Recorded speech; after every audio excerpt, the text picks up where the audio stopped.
He's going around telling everyone mentality is low. No, we're not prepared to win. We haven't been together for too long. We're not ready to win. We're not ready to win. You have a young, impressionable side. What do you think that's going to do? Ultimately, they're not going to want to win. That's just what happens. So we go winless in 5 straight games. Pedroneto, when have you ever been the best at anything? No, generally at anything. You ain't been the best right winger in the league. You ain't even the best Pedro in the league. I'm looking at it like you're not the best number 7 in the league. You're not even the best Portuguese player in your own team. Do you even start for your country? So at what point are you running around telling yourself that you're the best? I don't even talk about Enzo Montoya anymore. Enzo Montoya is enzofernandes because he left his missus. She got banged by one of his teammates and he went back to her. So Enzo Montoya, that's par favor. That's something completely different. What about Levi Colwell?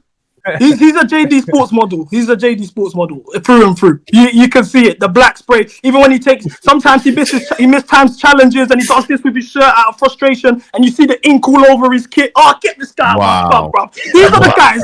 Trevohchalobah. We brought him back from loan.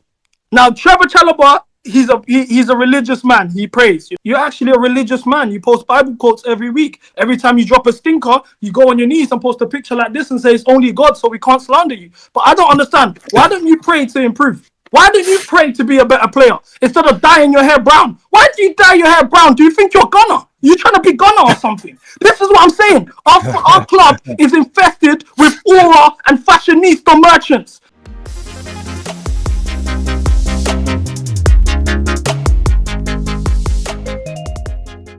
You break down this Maresca saga, innit? When he was in his purple patch, he didn't beat Forest. He lost to City. He couldn't beat Arsenal team who were on a bad run. Literally, Ligue 1 was doing emergency meetings for 9 hours and we couldn't beat them, for fuck's sake. We had a round of 16 match against Newcastle. He done 11 changes for a Man United team who just sacked Ten Hag and he couldn't beat them.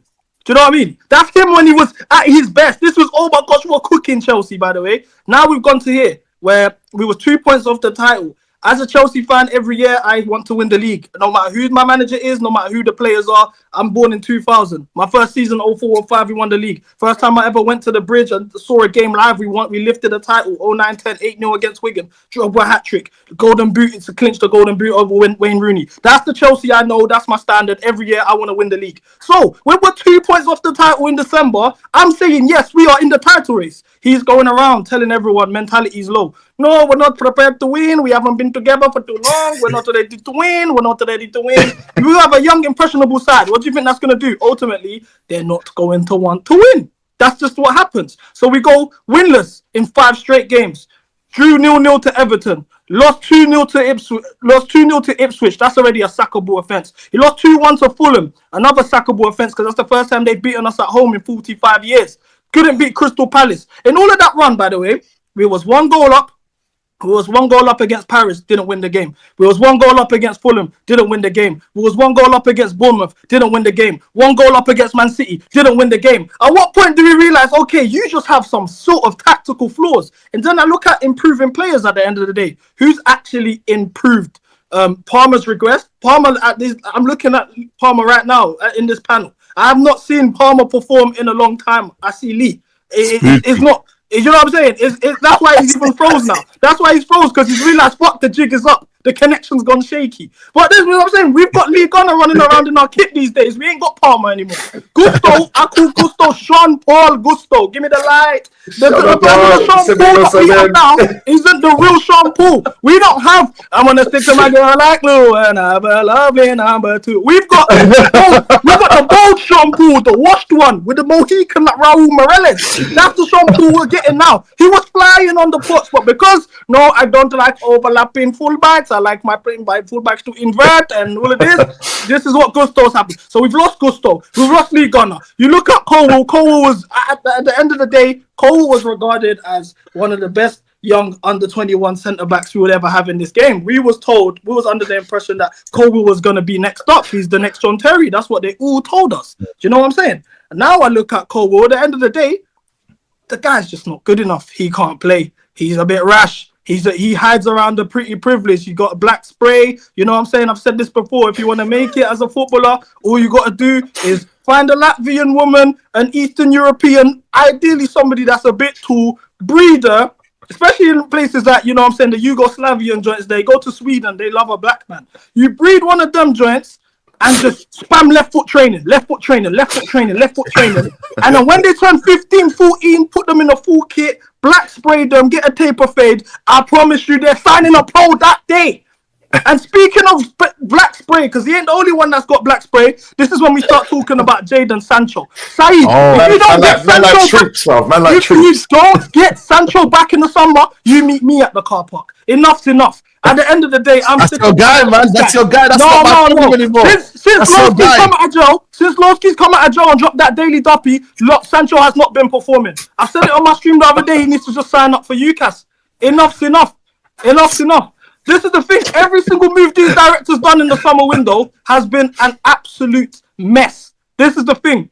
Yeah, at the end of the day, Winnie Stanley told us this was a 4-window plan until we're ready to compete for titles. The 4th window ended. They couldn't get Olise because they have no pool. They couldn't get Osimhen because they have no pool. They signed Omari Kellerman, whoever the fuck that is. Do you know what I'm saying? I remember back in my day when Chelsea players used to pull up. If Chelsea players came to my school or outside the school, oh my God, like Frank Lampard's mum, God rest her soul. I went to St. Joseph's in Barking. His mum got buried at St. Margaret's. The funeral, we stopped our lessons to go watch all of these man, Drogba, Makalele, all of these guys bury his mum. Do you know what I'm saying? That was, oh my gosh, the end of time. Oh my gosh, I can't believe it. Chelsea fans are here. Imagine if Omari Kellerman could join this panel right now. No one would even know who he is. And we spent 25 million on him. Sancho already said is a bum. Then it gets worse. 60 million of the King's Pound on Pedro, Jordi El Nino Neto. This is what I'm saying, fam. It's an absolute disgrace. Don't look down, yo. You rate that guy, bro. You rate Pedro Neto. It's a Chelsea thing, mate. It's a Chelsea thing. No, doing this.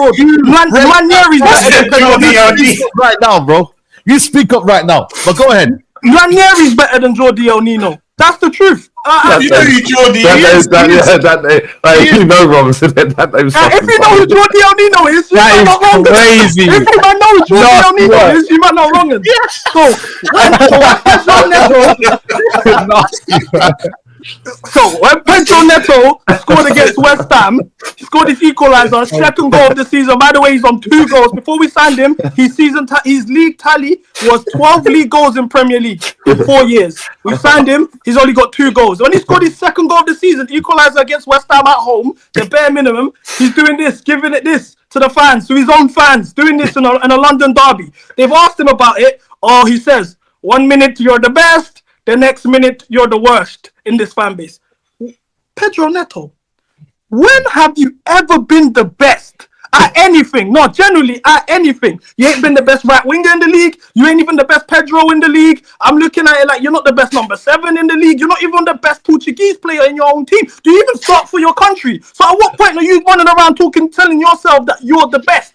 This is the things that don't sit right with me. At least, like, we can talk about the other players, like guys like Neto, Sancho, Colwill, they're the criminals. I don't even talk about Enzo Montoya anymore. Enzo Montoya is Enzofernandes because he left his missus, she got banged by one of his teammates and he went back to her. So Enzo Montoya, that's par favor, that's something completely different.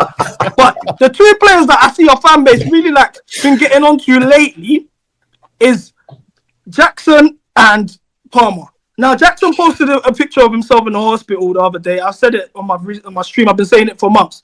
I think he has some sort of malaria or monkeypox or something. I've been saying it for a while. He's got jaundice. His lips have been dry. He's a shell of himself. This is somebody who on the ball is very technical. He can dribble. He can link up play. There's the finishing side that weren't there. He can't dribble anymore. He can't play. He can't pass balls. He can't do anything. I saw it and I noticed something's different. You've lost a bit of weight. Your lips are dry. You've got jaundice. Something's up. You might have some sort of malaria. Everyone was like, oh my gosh, how can you say that? Oh, but all of this. And then he's posted a picture of himself in the hospital with a gas mask. So that's answered that. Now, so we're not going to get onto Jackson because he has some sort of... He's got some sort of medical condition. He might have jaundice, bro. I might have the jaundice. He's got something, innit? He needs that Astrid inspiration in that, you know? Yeah, but the problem is, I think he's linked her too much, and now he's playing like he's done a blood ritual with Magic Johnson. And he needs to stay away from her, because she's giving him something dark, clearly. Clearly. So at the end of the day, I don't want to. In terms of Jackson, is a medical condition, which moves me on to Palmer as well. Palmer is a medical condition. You know, if you've noticed, Palmer in the winter doesn't perform well. Now, I don't know, Lee and Palmer have some sorts of resemblance. So I don't know if you relate to this, Lee, but Palmer is a mouth breather. As a mouth breather, if you guys breathe in the winter, you know already, like, it gets a bit misty. As someone who's a mouth breather and you're doing a lot of cardio, there's a lot of mist. You know what I'm saying? It gets misty. He's somebody who he focuses his game around vision, you know, picking up passes at the right time, all of these things. But when it's all foggy and that, he's breathing as a mouth breather, he's all foggy. How do you expect him to pick out the right passes or figure out things? I noticed that at the Brighton game. We had a chance at the edge of the box. Tried to hit the first time, he completely missed the goal. Yeah. And I'm like, you know what? There's bare fog around him. He's like, huffing and puffing. I realized, oh my gosh, he's a mouth breather. This isn't his fault. This is a medical condition. This is something that you do. You have to get your sinuses checked out. And then you see, because look at Palmer's purple patch.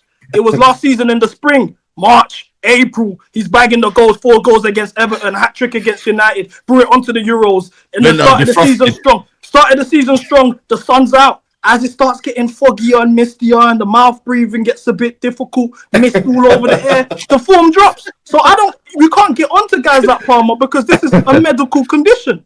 Now, as my energy is really on the ownership, we're going to be at the protest on the 25th. We will say this every time. What about Levi Cole? Hey, these are fighting words, man. Don't, these are fighting words. That's what he's been on to the most. That's one of the these are fighting words. You need to hook him up. I think you need to hook him up with a Boohoo Man contract. That's what he needs to be. He'd be better off on a Boohoo Man, you know, flexing some clothes, modeling the clothes on the runway. Model. That's what Levy Cole. That's what he's made for. He's a JD Sports model. He's a JD Sports model through and through. You can see it. The black spray. Even when he takes, sometimes he misses times challenges and he does this with his shirt out of frustration, and you see the ink all over his kit. Oh, get this guy out of my club, bro. These are the guys that wear Thiago Silva's numbers. This is the thing, yeah. Thiago Silva, number 6. He also wore John Terry, 26. Enzo Montoya is wearing Lampard's number. I want to just go through the number 8s that were at my club and what they won. The previous number 8 team was Kovacic, yeah? Champions League. You look at the number 8 before that, Ross Barkley, Europa League. You look at the number 8 before that, Oscar, Premier League, Europa League. Before that, Lampard. We don't even have to talk about that. You guys are butchering my numbers. Noni Madueke runs around with a headband like he's Ronaldinho wearing the number 11 holes on his socks. What is this? What is this? Since when as a club, why do we focus on aura when none of you man are good enough? And this is my last one, yeah, and I'll let you man cook me. But fam, Trevor Chalobah, we brought him back from loan.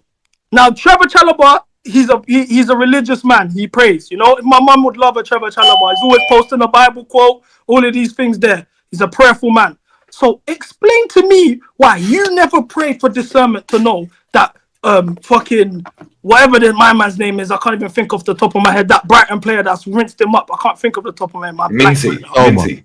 Bro, Minty's even rinsed you. You've given guys a name. We need to start doing moving forward. Actually, Chelsea tax. When you see these players perform, it's Chelsea tax. Because we know Minty ain't what you think, what he's just done in that performance. But no, it's just Chelsea tax. Anytime you see a player cook, simple Chelsea tax. But as I was saying, Chalobah, you pray. You're actually a religious man. You post Bible quotes every week. Every time you drop a stinker, you go on your knees and post a picture like this and say it's only God, so we can't slander you. But I don't understand. Why don't you pray to improve? Why don't you pray to be a better player instead of dyeing your hair brown? Why do you dye your hair brown? Do you think you're Ghana? You trying to be Ghana or something? This is what I'm saying. Our club is infested with aura and fashionista merchants. And that's why the whole large parts of this fan base, they're young. It's a young team. Oh, no, give them a chance. Oh, no, it's the system. It's every single excuse in the world, but these players are dog shit. Get them out of the club. Make Chelsea great again. Simple. I'm sick and tired of this, man. Wow. I'm sick and tired of this.